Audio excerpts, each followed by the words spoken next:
tercipta olehnya untuk selalu cintai kamu. Berjumpa kembali dengan saya Sam, teolog Protestan Karismatik di BFM Channel ini. Kiranya kasih karunia dan damai sejahtera dari Allah Bapa dan Tuhan kita Yesus Kristus dan persekutuan Roh Kudus menyertai kita sekalian. Kali ini saya akan membagikan satu topik penting dari buku saya, Jalan Menuju Pernikahan dan Rumah Tangga Bahagia, yaitu tentang esensi pernikahan Kristen. Sebagai dasar kitab suci untuk pembahasan kita saat ini adalah Kejadian pasal 1 ayat 27 sampai ayat yang ke-28. Dalam ayat tersebut dikatakan demikian. Maka Allah menciptakan manusia itu menurut gambarnya. Menurut gambar Allah diciptakannya dia laki-laki dan perempuan. Diciptakannya mereka. Allah memberkati mereka, lalu Allah berfirman kepada mereka, beranak cuculah dan bertambah banyak, penuhilah bumi dan taklukkanlah itu. Berkuasalah atas ikan-ikan di laut dan burung-burung di udara dan atas segala binatang yang merayap di bumi. Kejadian 1 ayat 28 ini mencatat bagaimana Tuhan memberkati Adam dan Hawa sebelum mereka diperintahkan untuk beranak cucu.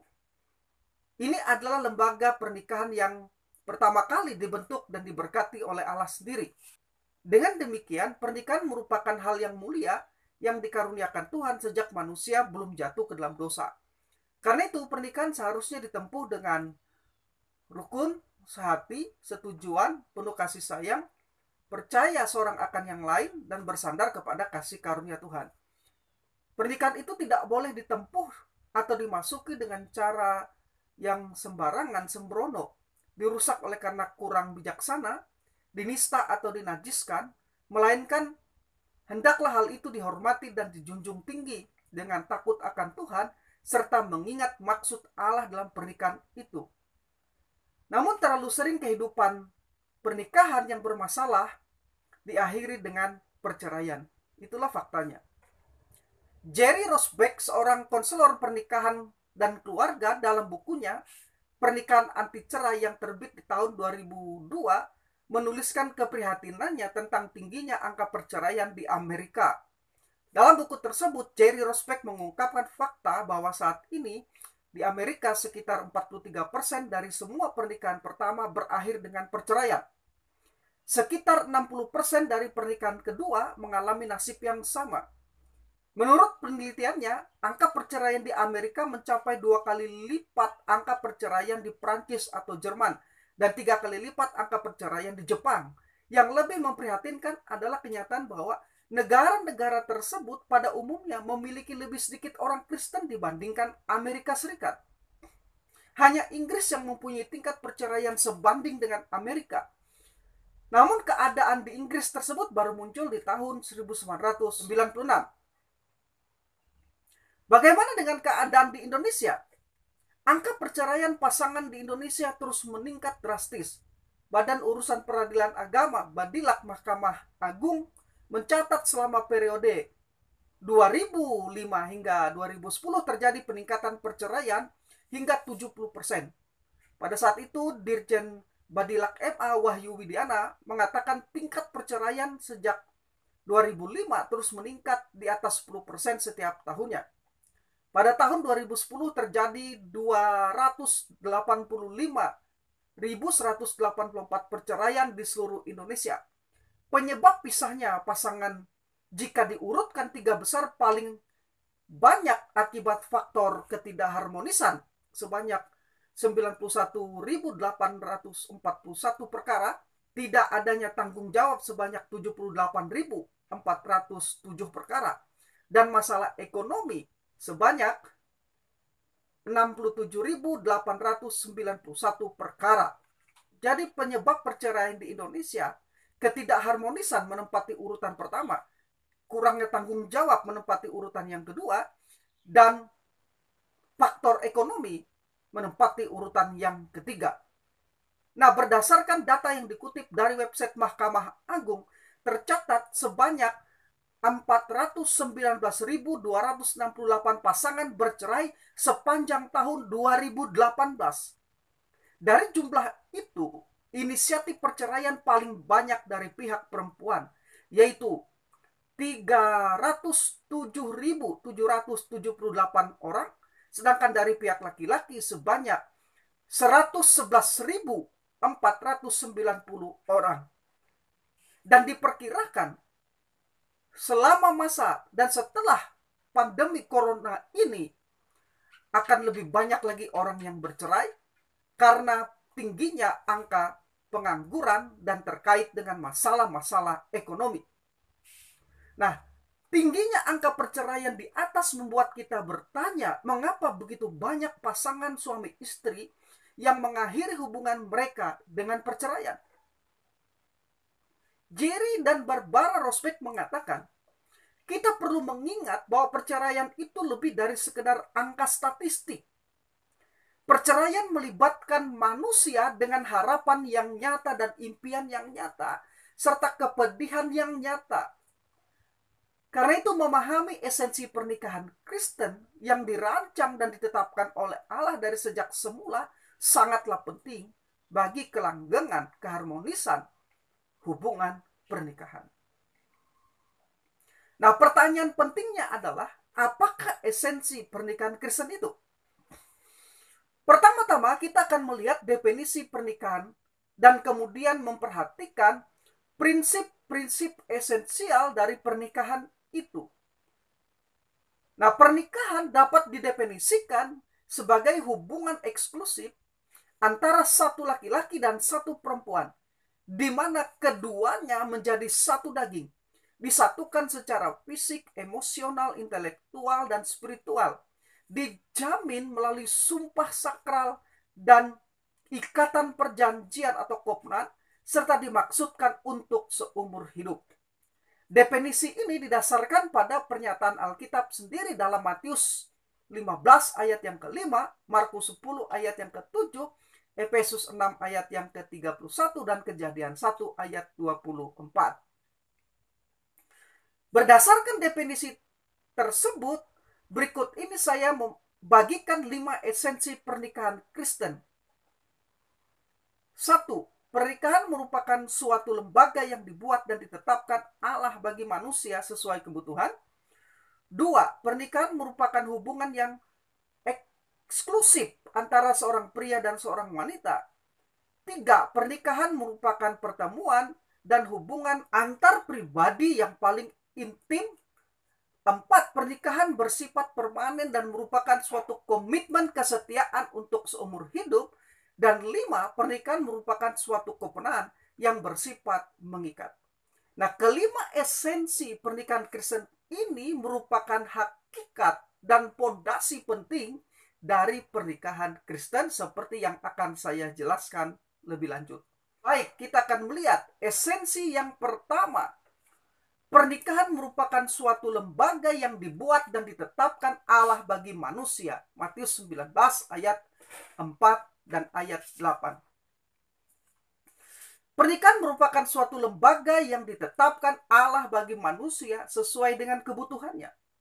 Perhatikan frase, tidak baik kalau manusia itu seorang diri saja, aku akan menjadikan penolong baginya yang sepadan dengan dia. Kejadian 2 ayat yang ke-18. Saat seorang laki-laki, ha-adama dalam bahasa Ibraninya, seorang diri saja, maka Allah menyatakan bahwa keadaan ini tidak baik. Jadi Allah memutuskan untuk menciptakan, dalam bahasa Ibraninya adalah ejer kenegdo atau seorang penolong. Kata Ibrani ejer yang diterjemahkan dengan penolong berarti sesuai dengan atau sama dengan. Jadi secara harafiah, seorang penolong berarti penolong yang sepadan atau seorang yang sepadan dengannya. Dengan demikian jelaslah bahwa Allah sendiri yang menetapkan lembaga pernikahan bagi kebutuhan manusia. Dan ia juga memberkatinya. Baca dalam Kejadian 1 ayat 28. Nah, ketetapan Tuhan ini tidak pernah diubah dan ini berlaku sejak semula bagi semua orang. Bukan hanya bagi orang-orang Kristen saja. Matius mencatat perkataan Kristus demikian. Jawab Yesus, tidakkah kamu baca bahwa ia yang menciptakan manusia sejak semula, kata Yunani, ab arches, menjadikan mereka laki-laki dan perempuan. Matius 19 ayat yang keempat. Kata Yunani ab arches atau sejak semula yang disebut Yesus dalam Matius 19 ayat 4 pastilah merujuk pada Kejadian pasal 2. Karena kalimat selanjutnya dan firman-Nya, sebab itu laki-laki akan meninggalkan ayah dan ibunya dan bersatu dengan istrinya sehingga keduanya itu menjadi satu daging, diucapkan Yesus dalam ayat 5 adalah kutipan dari Kejadian 2 ayat 24 tersebut. Pernikahan adalah satu-satunya lembaga sosial yang ditetapkan Allah sebelum kejatuhan manusia dalam dosa. Kejadian 2 ayat 24 bandingkan Kejadian 1 ayat 28. Profesor Norman Geisler dalam buku Etika Kristen Pilihan atau Isu mengatakan, satu catatan lebih jauh mengenai natur pernikahan. Pernikahan adalah satu lembaga yang ditetapkan Allah bagi semua orang, bukan hanya bagi orang-orang Kristen saja. Pernikahan adalah satu-satunya lembaga sosial yang ditetapkan Allah sebelum kejatuhan manusia dalam dosa. Kitab Ibrani mengatakan bahwa pernikahan wajib dihormati oleh semua orang. Ibrani 13 ayat 4. Allah telah menetapkan pernikahan dari sejak semula, kata Profesor Geisler, baik untuk orang-orang Kristen maupun untuk orang-orang bukan Kristen. Allah adalah saksi dari seluruh pernikahan, baik diundang maupun tidak. Nah, meskipun bentuk dan tata cara bervariasi dalam setiap budaya dan setiap generasi, tetapi esensinya tetap sama dari sejak semula bahwa pernikahan merupakan satu peristiwa sakral, tidak peduli pasangan tersebut mengakuinya atau tidak. Sekarang esensi kedua, pernikahan merupakan hubungan yang eksklusif antara seorang pria dan seorang wanita. Matius 19 ayat 5 dan 6. Di dalam rancangan Allah sejak semula, pernikahan adalah antara satu pria dengan satu orang wanita yang menjadi satu, yaitu laki-laki dan perempuan yang walaupun berbeda dalam identitas, yaitu kaseksualitas, psikologis, dan fisiologis, tetapi sama dalam status, yaitu derajat, harkat, dan martabatnya. Dalam Kejadian 1 ayat 27 dikatakan, maka Allah menciptakan manusia itu menurut gambarnya. Menurut gambar Allah diciptakannya dia, laki-laki, kata Yunani is, dan perempuan isya, diciptakannya mereka. Kristus menegaskan kembali hal ini dalam Matius 19 ayat 4, dikatakan di sana. Jawab Yesus, tidakkah kamu baca bahwa ia yang menciptakan manusia, kata Yunani anthropos, sejak semula, ab arches, menjadikan mereka laki-laki, kata Yunani aner, dan perempuan, kata Yunani gine. Jadi yang dimaksud dengan pernikahan Alkitabiah, perhatikan, adalah antara seorang pria biologis dengan seorang wanita biologis. Karena itu pernikahan dengan sesama jenis, homoseksual, ataupun pernikahan dengan hewan bukanlah pernikahan, melainkan penyimpangan, kesalahan dari ketetapan Tuhan.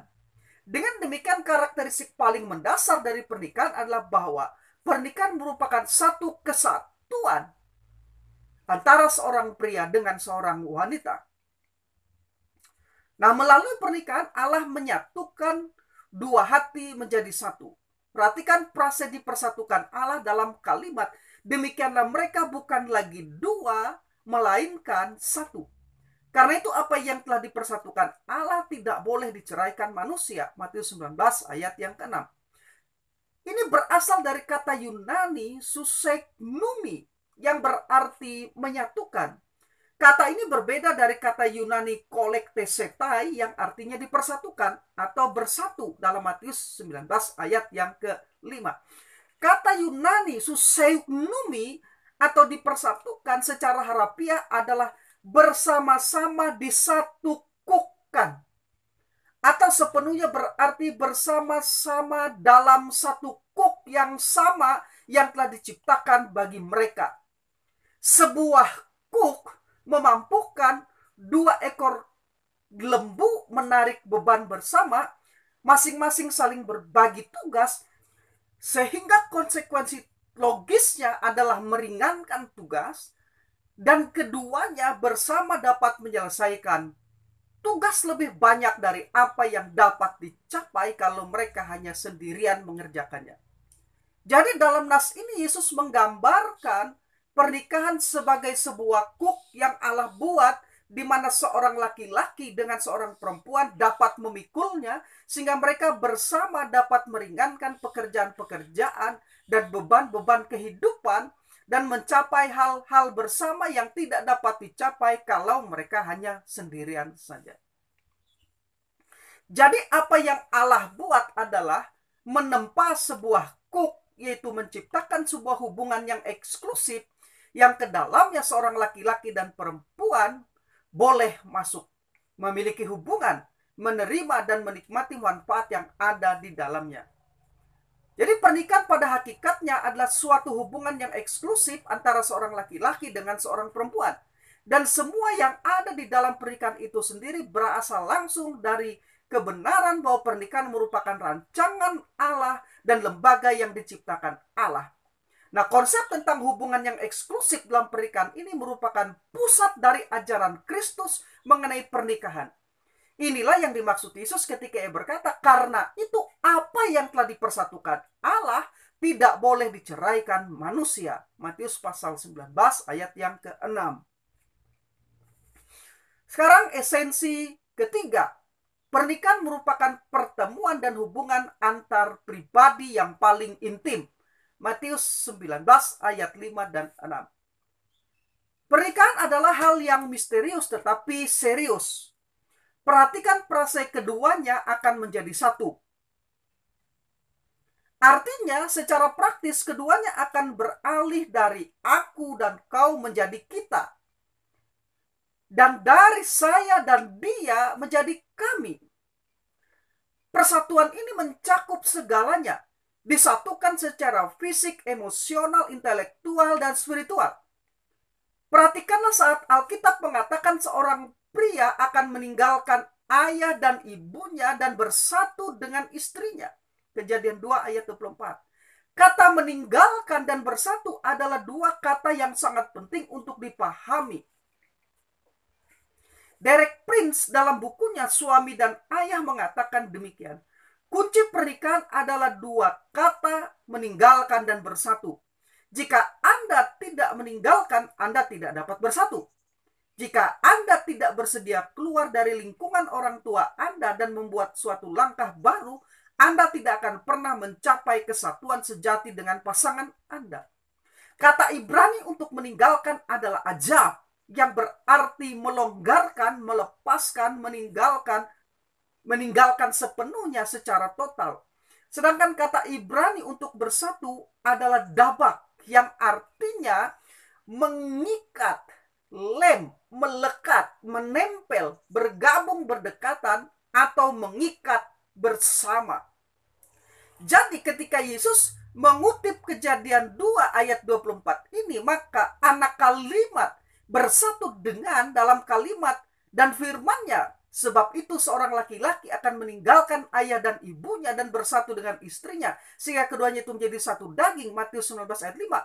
Maka kata yang dipakai di situ adalah kata Yunani proskolestesetai. Kata yang sama dipakai Paulus dalam Efesus 5 ayat 31. Kata proskolestesetai berarti direkatkan atau dikokohkan bersama-sama, ditatah bersama atau dilas bersama, yang mengindikasikan tingkat kekuatan paling tinggi dan sangat dalam dari sebuah kedekatan dan pelekatan. Artinya jelas bahwa dalam pernikahan seorang pria melekatkan diri kepada istrinya sendiri, sehingga apa yang telah dipersatukan Allah tidak boleh diceraikan manusia. Matius 19 ayat 6. Secara khusus, pernikahan juga melibatkan kesatuan seksual antara seorang pria dan seorang wanita. Perhatikan frase satu daging dalam ayat Kejadian 1 ayat 24. Matius 19 ayat 5, Markus 10 ayat 7, Efesus 5 ayat 31. Mereka dijadikan satu daging, disatukan secara fisik, emosional, intelektual, spiritual. Jadi meskipun pernikahan melibatkan hak-hak seksual, tetapi pernikahan tidak terbatas hanya pada hubungan seksual saja. Pernikahan adalah suatu relasi persahabatan. dan hubungan seks lebih daripada sekedar perkembangbiakan saja. Ada 3 tujuan relasi seksual dalam pernikahan, yaitu 1. Perkembangbiakan, Kejadian 1 ayat 28. 2. Penyatuan, Kejadian 2 ayat 24. Dan 3. Rekreasi, Amsal 5 ayat 18-19. Menurut Alkitab, hubungan seksual pria dan wanita ini hanya boleh dilakukan dalam lembaga pernikahan. Sebab hubungan seksual sebelum pernikahan disebut percabulan. Kisah Para Rasul 15 ayat 21, 1 Korintus 6 ayat 18. Dan hubungan seksual di luar pernikahan disebut perzinahan. Keluaran 20 ayat 14, Matius 19 ayat 9. Baik percabulan maupun perzinahan adalah dosa dan sangat dilarang di dalam Alkitab. Dalam perjanjian lama di bawah hukum Taurat, mereka yang melakukan persetubuhan, hubungan seks sebelum menikah, diwajibkan untuk menikah. Ulangan pasal 22 ayat 28-29. Hal ini penting sebab seks dikuduskan oleh Allah hanya untuk pernikahan, bukan sebelum pernikahan. 1 Korintus 7 ayat 2, Ibrani 13 ayat yang keempat. Sekarang esensi yang keempat. Pernikahan bersifat permanen dan merupakan suatu komitmen kesetiaan untuk seumur hidup. Matius 19 ayat yang ke-6. Menurut Alkitab, pernikahan itu bersifat monogami, yaitu untuk 1 suami dan 1 istri. Paulus berkata, baiklah setiap laki-laki bentuk tunggal mempunyai istri sendiri bentuk tunggal, dan setiap perempuan mempunyai suami sendiri. 1 Korintus 7 ayat yang kedua. Monogami bukan hanya ajaran perjanjian baru, tetapi merupakan ajaran perjanjian lama. Monogami adalah ideal Allah dari sejak semulanya, ketika Allah menciptakan 1 laki-laki Adam dan memberi dia 1 istri, yaitu Hawa, dan menjadi 1. Fakta bahwa Allah mengizinkan poligami dalam perjanjian lama, sekali lagi, fakta bahwa Allah mengizinkan poligami dalam perjanjian lama tidaklah membuktikan atau bukanlah membuktikan bahwa dia memerintahkannya. Poligami dalam perjanjian lama sebagaimana perceraian diizinkan, bukan diperintahkan. Sekali lagi, sebagaimana perceraian diizinkan, bukan diperintahkan. Hal ini terjadi karena ketegaran atau kekerasan hati. Tetapi sejak semula tidaklah demikian. Matius 19 ayat 8. Dengan demikian merupakan kehendak Allah bahwa pernikahan itu sebagai komitmen seumur hidup. Permanennya suatu pernikahan dengan jelas dan dengan tegas dikatakan Kristus. Apa yang telah dipersatukan Allah tidak boleh diceraikan manusia. Matius 19 ayat 6. Perhatikan bahwa hubungan eksklusif dalam pernikahan itu tidak boleh diceraikan manusia. Atau secara harafiah, manusia jangan memisahkannya. Frase Yunani anthropos me korinjo. Kata Yunani diceraikan adalah korinjo, yang artinya membagi, memisahkan, memotong, membelah, memecah, atau mematahkan. Sedangkan kata Yunani manusia adalah anthropos, merujuk kepada manusia, yaitu laki-laki dan perempuan. Jadi perceraian formal biasanya didahului oleh terpisahnya atau terpecah-pecahnya hubungan antara suami dan istri. Kerusakan ini terjadi sebagai akibat perbuatan laki-laki atau perempuan, yaitu dari pasangan itu sendiri atau pihak ketiga. Nah, karena Allah dari sejak semula menetapkan bahwa pernikahan merupakan suatu ikatan yang permanen, yang berakhir hanya ketika salah satu pasangannya meninggal, bandingkan Roma 7 ayat 1-3, 1 Korintus 7 ayat 10-11, maka pemisahan, korinjo atau perceraian jelaslah dilarang oleh Allah. Paulus juga menegaskan hal ini ketika ia berkata, sebab seorang istri terikat oleh hukum kepada suaminya selama suaminya itu hidup. Akan tetapi apabila suaminya itu mati, bebaslah ia dari hukum yang mengikatnya kepada suaminya itu. Jadi selama suaminya hidup, ia dianggap berzina kalau ia menjadi istri laki-laki lain. Tetapi jika suaminya telah mati, ia bebas dari hukum sehingga ia bukanlah berzina kalau ia menjadi istri laki-laki lain. Roma pasal 7 ayat 2 dan 3. Namun Namun perlu juga diketahui, walaupun pernikahan itu bersifat permanen dan berlaku seumur hidup, tetapi pernikahan itu tidak bersifat kekal. Jadi pernikahan itu tidak bersifat kekal. Artinya hubungan pernikahan hanya terjadi selama hidup di bumi dan tidak berlanjut di dalam kekekalan, entah di surga atau di neraka. Hal ini jelas dari apa yang Yesus katakan, karena pada waktu kebangkitan orang tidak akan kawin dan tidak akan dikawinkan, melainkan hidup seperti malaikat di surga. Matius 22 ayat 30. Jadi kalau nanti di dalam kekekalan orang tidak kawin dan tidak mengawinkan dan hanya hidup seperti malaikat di surga, berarti dalam kekekalan tidak mengenal adanya lembaga pernikahan seperti di bumi ini. Nah, meskipun kita pasti dapat mengenali orang-orang yang kita cintai di surga nanti, tetapi jelaslah tidak ada pernikahan di surga. Karena itu Paulus menuliskan bahwa para janda dapat menikah lagi, 1 Korintus 7 ayat 8-9, untuk menunjukkan bahwa komitmen mereka hanya berakhir sampai kematian pasangan mereka. Inilah yang dimaksud dengan ungkapan sampai maut memisahkan dalam ikrar perjanjian pada saat upacara pernikahan. Sekarang esensi yang kelima, pernikahan merupakan suatu kovenant atau perjanjian yang bersifat mengikat. Matius 19 ayat 6. Pernikahan merupakan suatu kesatuan yang dilahirkan dari suatu perjanjian atau kovenant berdasarkan janji-janji yang timbal balik. Albert Mohler dalam bukunya Seks dan Supremasi Kristus mengatakan, menurut tradisi Kristen, pernikahan bukan sekedar perjanjian sosial atau antara dua manusia, melainkan suatu lembaga yang ditetapkan Allah yang melaluinya kemuliaan Sang Pencipta diperlihatkan kepada dunia. Kesetiaan kepada kovenant yang merupakan inti dari pernikahan merupakan suatu gambaran tentang tujuan Allah bagi dunia dan menebus gereja. Kovenant atau perjanjian pernikahan ini dinyatakan dengan tegas oleh Nabi Maleaki ketika ia menulis, Tuhan telah menjadi saksi antara engkau dan istri masa mudamu yang kepadanya engkau telah tidak setia. Padahal dialah teman sekutumu dan istri seperjanjianmu. Maleaki 2 ayat 14. Kitab Amsal juga berbicara tentang pernikahan sebagai suatu kovenant atau perjanjian satu sama lain. Kitab ini mengutuk seorang yang berzina yang meninggalkan teman hidup masa mudanya dan melupakan perjanjian Allahnya. Amsal 2 ayat yang ke-17. Kata Ibrani yang digunakan untuk kovenant adalah berit, dan kata Yunaninya adalah diateke dan suntitemai. Ketika istilah Alkitab ini akan saya jelaskan lebih lanjut pada video-video YouTube berikutnya ketika membahas tentang rumah tangga atau pernikahan. Nah, sebuah kovenant menurut Alkitab adalah sebuah hubungan yang sakral antara dua pihak.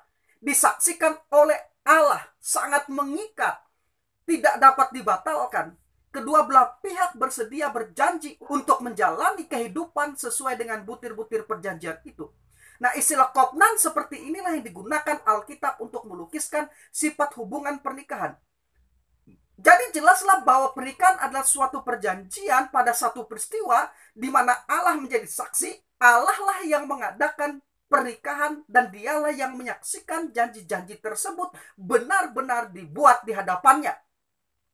Kristus menegaskan bahwa Allah lah yang benar-benar menyatukan dua manusia bersama-sama di dalam pernikahan dengan mengatakan apa yang telah disatukan Allah tidak boleh diceraikan oleh manusia. Markus pasal 10 ayat 19. Dengan demikian, pernikahan merupakan suatu kovenant atau perjanjian yang bersifat mengikat. Demikian yang bisa saya bagikan pada kesempatan ini tentang 5 esensi dari pernikahan Kristen sebagai hakikat dan pondasi yang di atasnya kita berdiri dengan teguh di atas dasar firman Tuhan. Saya Sen, teolog Protestan karismatik. Sampai aku tutup usia, kan ku jaga